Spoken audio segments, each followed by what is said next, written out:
Siku ya leo tuko na furaha sana kama washikandao wa matatu, sababu vita tumekuwa tukipigana naye na kaunti yetu kuondoa matatu zetu mjini. Koti imeweza kuturudisha mjini na tuko na furaha because sasa biashara yetu itafanyika, na watu wetu wale walikuwa kihangaika, matatu zile zilikuwa zimeshikwa na auctioneers. Sasa biashara tutaweza kuirudisha, na nataka kuambia wenzangu ni vizuri tuweze kufuata sheria zote za COVID-19. Tuelewa ya kwamba kuko na ugonjwa na kila sacco management lazima ifuate kila mikakati.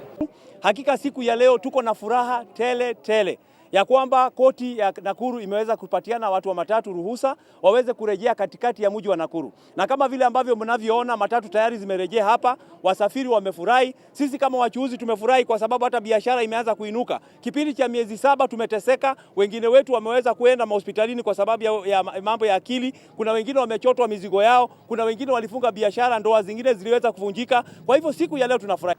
Na muhuri wa biashara huku Nakuru na turakena muno ntundu turona ngari ni ciacoka na riu turona nturendia riu andu ni maranyua cai, andu ni maria mandathi na turona ona ni twaharirie matumbo na ngima ni andu ni meuka kuria thaa 7. Koguo turakena muno ntundu wa igoti guria tucokia huku tauni.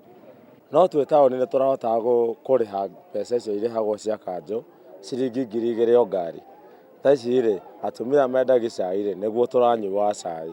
Thaici mekwenderio ri tiacoka na ithuĩ rĩu nao nĩ mekũinũka na taũni ĩno rĩ, taũni ĩtarĩ andũ rĩ, ũngĩkorwo gĩa thaũ ĩyo ndĩgĩkorwo ĩ taũni, ona ĩngĩtuĩka city ndĩgĩkorwo ĩ taũni.